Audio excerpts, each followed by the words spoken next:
Hello guys. तो आज की इस वीडियो में हम बात करेंगे हाइपॉक्सिया के बारे में, जो कि one of the most important question बनता है यूनिवर्सिटी एग्जामिनेशंस का और बहुत इंटरेस्टिंग भी है। तो रेस्पिरेशन से अगर क्वेश्चन आएगा तो तीन चीज़ों में से ही आता है, या तो ऑक्सीजन डिसोसिएशन कर्व, हाइपॉक्सिया, या फिर रेगुलेशन ऑफ रेस्पिरेशन, और कभी कभार ट्रांसपोर्ट ऑफ CO2 भी आ जाता है।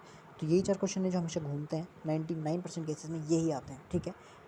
बाकी 1% तो कुछ भी हो सकता है, तो 100% तो हम श्योर नहीं हो सकते, बट 99% केसेस में यही क्वेश्चन आते हैं और इनमें से भी सबसे इंपॉर्टेंट हाइपॉक्सिया है। तो आप सोच सकते हैं इसकी इंपॉर्टेंस कितनी है, ठीक है। तो हाइपॉक्सिया है क्या? देखो, सबसे पहले हम हाइपॉक्सिया के बारे में पढ़ेंगे, फिर उसके बारे में पढ़ेंगे कि उसकी टाइप्स क्या क्या होते हैं और which causes different types of hypoxia, कौन सी चीज़ों की वजह से कौन कौन से टाइप के हाइपॉक्सिया होते हैं, हम ये भी पढ़ेंगे। तो सबसे पहले हमें पढ़ना पड़ेगा कि हाइपॉक्सिया होता क्या है। Hypoxia is the reduce availability of oxygen to the tissues. Oxygen की कमी, टिश्यूज़ को जब ऑक्सीजन की कमी हो जाती है, किसी भी कारण से हो सकती है वो, तो उसको हम कहते हैं हाइपॉक्सिया। तो टिश्यूज़ के पास ऑक्सीजन तो आती है, बट कम आती है, जितनी होनी चाहिए उतनी नहीं आ पाती। तो अब हम देखते हैं classification and causes of hypoxia. देखो, 4 इंपॉर्टेंट फैक्टर हैं जो कि हाइपॉक्सिया कॉज करते हैं। पहला है oxygen tension in arterial blood. ये हो सकता है ऑक्सीजन आर्टेरियल ब्लड में कम हो, ज़रूरत से कम हो, तो ये भी एक कॉज हो सकती है। मतलब या फिर फोर्स पर यूनिट लाइन जो ऑक्सीजन की है आर्टेरियल ब्लड में, वो कम है, फोर्स कम है ऑक्सीजन का, क्योंकि ऑक्सीजन कम है, ठीक है। दूसरा कॉज है oxygen carrying capacity of blood. हो सकता है ब्लड की कैपेसिटी ना ऑक्सीजन अच्छे से ले जा पाने की, ब्लड ऑक्सीजन को अच्छे से वहाँ पे कैरी ना कर पा रहा हो टिश्यूज़ तक, तो टिश्यूज़ तक ऑक्सीजन कैसे पहुँचेगी, ठीक है। तीसरी चीज़ है वेलोसिटी ऑफ ब्लड फ्लो। अगर ब्लड फ्लो की वेलोसिटी कम होगी तो वो कैसे ले जाएगा ऑक्सीजन को, बहुत टाइम लग जाएगा और ऑक्सीजन की कमी हो जाएगी टिश्यूज़ को, तो हमें सांस लेने में दिक्कत हो जाएगी। चौथा, utilisation of oxygen by the cells. हो सकता है ऑक्सीजन सेल्स तक पहुँचे पर सेल्स उसको यूज़ ना कर पाएँ, और इसके बहुत सारे कॉजेज़ हो सकते हैं। कई रीज़न हो सकते हैं कि सेल उसे यूज़ क्यों नहीं कर पा रहे, हम ये सब आगे पढ़ेंगे, ठीक है। अलग अलग टाइप्स के हाइपॉक्सिया के हिसाब से ये कॉजेज़ दे रखे हैं, 4 इंपॉर्टेंट फैक्टर्स दे रखे हैं। अब on the basis of these factors, in factors के हिसाब से हाइपॉक्सिया को 4 टाइप्स में क्लासीफाई किया गया है। पहला है हाइपॉक्सिक हाइपॉक्सिया, दूसरा है एनीमिक हाइपॉक्सिया, तीसरा है स्टैग्नेंट हाइपॉक्सिया, और चौथा है स्ट्रोटॉक्सिक हाइपॉक्सिया। हर टाइप का हाइपॉक्सिया या तो एक्यूट होगा या तो क्रोनिक होगा, या तो कुछ ही समय के लिए होगा या तो हमेशा के लिए हो जाएगा। साइमल्टेनियसली 2 और मोर टाइप्स ऑफ हाइपॉक्सिया में भी प्रेजेंट हो सकता है, एक ही आदमी में 2 या 2 से ज़्यादा टाइप के हाइपॉक्सिया प्रेजेंट हो, ठीक है। अब देखते हैं सबसे पहले hypoxic hypoxia. What is hypoxic hypoxia? Hypoxic hypoxia means the decreased oxygen content in the blood. It is also called arterial hypoxia. हमारे ब्लड में ऑक्सीजन की कमी हो जाती है, इसको हम अट्रायल हाइपॉक्सिया कहते हैं। इसके कॉजेज हो सकते हैं low oxygen tension in the inspired air, respiratory disorders, cardiac disorders. Low oxygen tension in inspired air हो सकता है ऑक्सीजन की जो अमाउंट जहाँ पे हम सांस ले रहे हो जिस जगह में, वहाँ पे ऑक्सीजन की अमाउंट कम हो। और ये कब हो सकता है? मान लीजिए आप हाई एल्टीट्यूड में चले गए, कोई बहुत ज़्यादा पहाड़ी में चले गए, तो वहाँ पे ऑक्सीजन की कमी होगी। जब हाइट ज़्यादा होती है तो ऑक्सीजन की कमी होती है, ठीक है, एयर में। और या फिर हो सकता है आप एक बंद कमरे में हैं, एक क्लोज रूम में ऑक्सीजन की कमी होती है। ये आपको पता होना चाहिए कि अगर हम रूम को पूरी तरह क्लोज करते हैं तो ऑक्सीजन की कमी हो जाएगी कुछ समय बाद, ठीक है। देखो, और रेस्पिरेटरी डिसऑर्डर्स में क्या क्या हो सकता है, जैसे आपने पढ़ा होगा एम्फेजेमा हो सकता है ना, ब्रोंकियोल्स का इन्फ्लेमेशन हो सकता है, एल्वियोलाई का इन्फ्लेमेशन हो सकता है, और ब्रोंको डायलेशन भी हो सकता है, कहीं इसमें ब्रोंको डायलेशन हो जाता है, और आपका जो कह सकते हैं कि एल्वियोलर मेम्ब्रेन है वो ख़राब हो जाता है, तो उसमें प्रॉब्लम होती है। कार्डियक डिसऑर्डर्स, हार्ट फेलियर हो जाता है, ठीक है। कार्डियक एको CAD हो सकती है, एक टाइप की बीमारी होती है CAD, ठीक है। तो ये सब कार्डियक डिसऑर्डर्स में आ गए। अब बात करते हैं characteristics features of hypoxia, of hypoxic hypoxia. अभी हम हाइपॉक्सिक हाइपॉक्सिया पढ़ रहे हैं, तो उसकी कैरेक्टरिस्टिक फीचर्स अब हम पढ़ेंगे, ठीक है। तो इसके कैरेक्टरिस्टिक फीचर्स क्या हैं? It is characterised by reduce oxygen tension in arterial blood, all other features remain normal. तो सबसे बड़ा फीचर इसका है कि ऑक्सीजन टेंशन आर्टेरियल ब्लड में कम हो जाती है। बाकी फीचर्स तो नॉर्मल रहते हैं, बट इसका मेन फीचर यही है कि जो आर्टरीज में हमारे ब्लड फ्लो हो रहा है उसमें ऑक्सीजन की कमी हो गई। अच्छा, तो अब हमने हाइपॉक्सिक हाइपॉक्सिया पूरा कर दिया। अब हम आते हैं एनीमिक हाइपॉक्सिया में।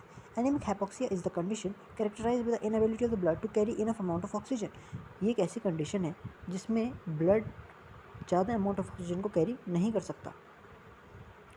पिछले वाले हाइपॉक्सिया में क्या था कि ऑक्सीजन जो थी उसकी इनएबिलिटी थी एटमॉस्फेयर में, या फिर हम ऐसा भी कह सकते हैं कि ऑक्सीजन की अवेलेबिलिटी, अवेलेबल जो एटमॉस्फेयर था उसमें ऑक्सीजन की कमी थी, तो इस वजह से हमारे आर्टियल ब्लड में ऑक्सीजन का कंटेंट भी कम था। लेकिन इस वक्त ऐसा नहीं है कि ऑक्सीजन की कमी है एयर में, ऐसा है ही नहीं। इस बार ब्लड में कमी है। ब्लड ही जो है, ब्लड की ये इनएबिलिटी होगी कि वो ऑक्सीजन को नहीं पहुंचा पाएगा टिश्यूज़ तक, वो ऑक्सीजन को कैरी नहीं कर पाएगा। तो एनीमिक हाइपोक्सिया में ब्लड जो होता है, ब्लड वो ऑक्सीजन को कैरी नहीं कर पाता, ठीक है। The oxygen availability is normal, oxygen तो नॉर्मल प्रेजेंट है।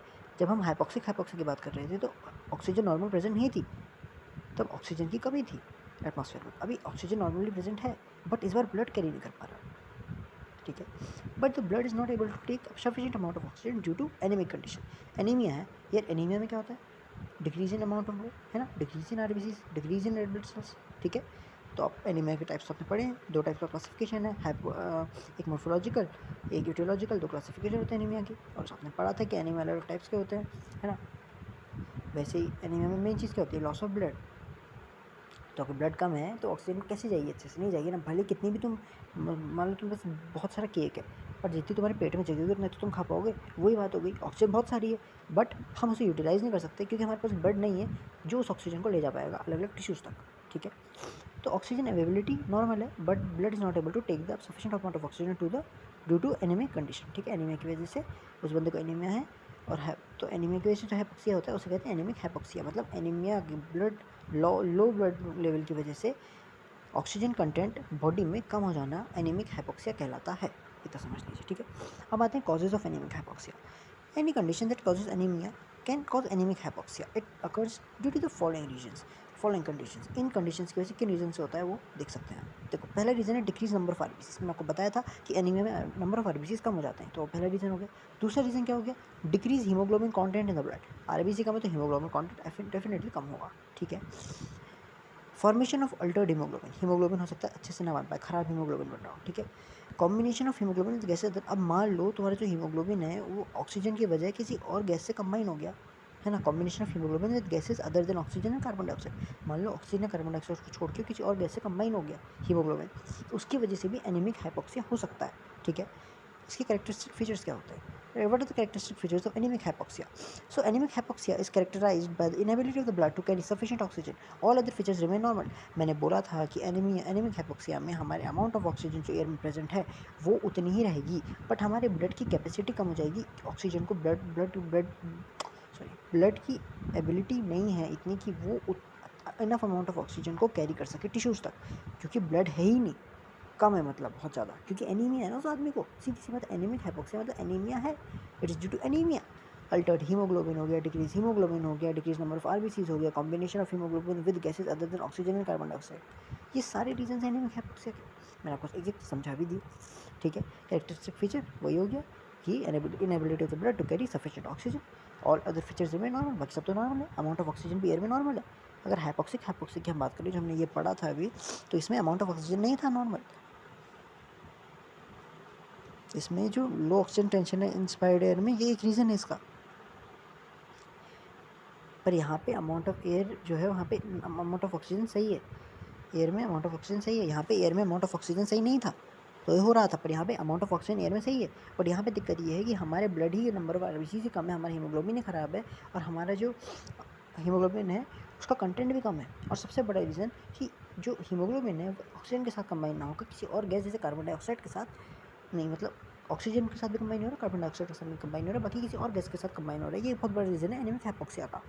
अब आगे आते हैं स्टैग्नेंट हाइपोक्सिया में। So what is stagnant hypoxia? It is hypoxia caused by the decrease velocity of blood flow, it is otherwise called hypokinetic hypoxia.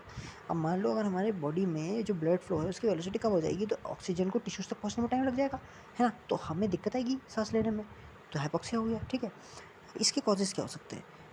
देखो, अगर हमारी बॉडी में रक्त कैसे कह सकते हैं हिंदी में, मतलब रक्त का जो आचलन है, रक्त का जो प्रभाव है वो कम हो गया, रक्त की गति कम हो गई, मतलब छोड़ो यार ब्लड फ्लो की स्पीड अगर कम हो गई तो जो वो है ऑक्सीजन उसे टिश्यूज़ तक पहुंचने में टाइम लग जाएगा, ठीक है। तो इससे स्टैग्नेंट हाइपोक्सिया हो जाएगा। स्टैग्नेंट मतलब कैसे? धीरे धीरे हो रहा है। वैसे तो स्टैग्नेंट मतलब एक जगह फिक्स होता है, पर यहाँ पे स्टैग्नेंट मतलब है स्लोली। ऐसा तो है नहीं कि ब्लड फ्लो नहीं करेगा, ब्लड फ्लो करेगा, बट ब्लड बहुत धीरे धीरे फ्लो करेगा, इतने धीरे फ्लो करेगा कि ऑक्सीजन को टिश्यूज़ तक पहुँचने में टाइम लग जाएगा, जिसकी वजह से हमें सांस लेने में प्रॉब्लम हो जाएगी और जिसकी वजह से हमें स्टैग्नेंट हाइपोक्सिया होगा, ठीक है। अब कॉजेज देखते हैं इसके। Stagnant hypoxia occurs mainly due to the reduction in velocity of blood flow. अगर हमारी बॉडी में जो खून की स्पीड है फ्लो करने की वो कम हो जाएगी तो स्टैग्नेंट हाइपोक्सिया हो जाएगा। The velocity of blood flow decreases in the following conditions. अब हमारी बॉडी में velocity of blood flow decrease कब होता है, किन कंडीशंस में होता है, ये वो आप देखिए। पहला कंडीशन है कंजेस्टिव कार्डियक फेल्योर, दूसरा रीजन है हैमरेज, तीसरा रीजन है सर्जिकल शॉक, चौथा रीजन है वैसोस्पाज्म, पांचवा रीजन है थ्रोम्बोसिस और छठा रीजन है एम्बोलिज्म। तो देखो, अगर हमारा हार्ट फेल हो जाए तो इससे ब्लड फ्लो डेफिनेटली कम होगा, है ना, स्पीड कम होगी उसके फ्लो बीट करने की। दूसरा रीजन है हैमरेज।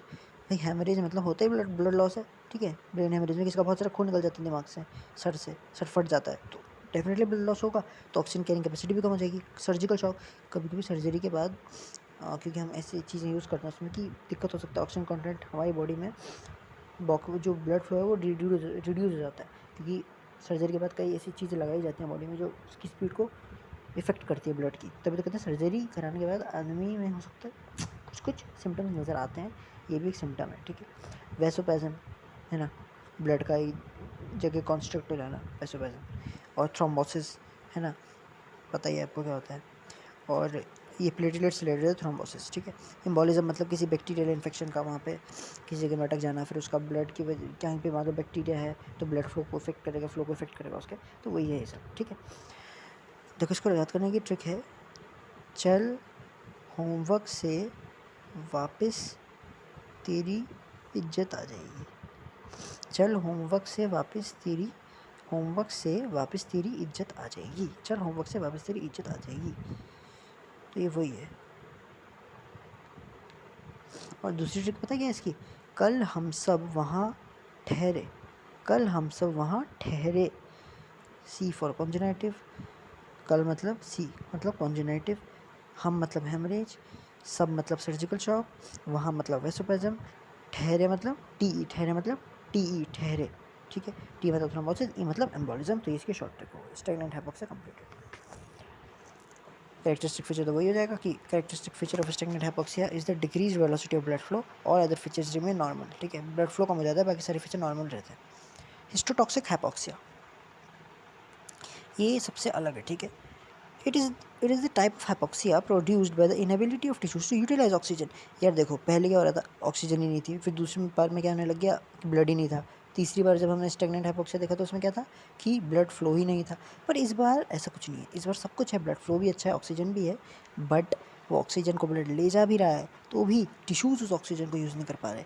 तो अब टिश्यूज़ में आ गई बात, हिस्टोटॉक्सिक हाइपोक्सिया बेस्ड ऑन टिश्यूज़, ऐसा समझ लो कि टिश्यूज़ ही यूज़ नहीं कर पाते ऑक्सीजन को, पर ऑक्सीजन तक बहुत ज़रूर जाती है। तो हिस्टोटॉक्सिक हाइपोक्सिया के कारण क्या है कि साइनाइड या सल्फाइड पॉइजनिंग की वजह से, क्या सल्फाइड या साइनाइड पॉइजनिंग की वजह से हिस्टोटॉक्सिक हाइपोक्सिया होता है।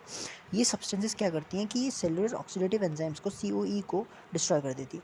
तो भले ही ऑक्सीजन, क्योंकि देखो ऑक्सीडेशन में मदद कर रहे थे सेलुलर ऑक्सीडेटिव एंजाइम, उस सेल्स में प्रेजेंट थे वो एंजाइम्स, और वो ऑक्सीजन को यूटिलाइज कर रहे थे, टिश्यूज़ को एनर्जी प्रोवाइड कर रहे थे। बट अब ये एंजाइम्स जो है ये ख़त्म हो चुके हैं, सेलुलर ऑक्सीडेटिव एंजाइम्स। तो अगर ये ख़त्म हो गए हैं तो ऑक्सीजन अगर सप्लाई भी कर दी जाए तो ऑक्सीजन उनको तो जो टिश्यूज़ हैं उनको यूज़ नहीं कर पाएंगे, क्योंकि वो टिश्यूज़ ऑक्सीजन को तभी यूज़ कर पा रहे थे जब उस ऑक्सीजन से एनर्जी रिलीज़ हो पा रही थी उस ऑक्सीजन की मदद से, और वो एनर्जी रिलीज़ कराने में ऑक्सीजन की मदद से सेलुलर ऑक्सीडेटिव एंजाइम्स मदद कर रहे थे।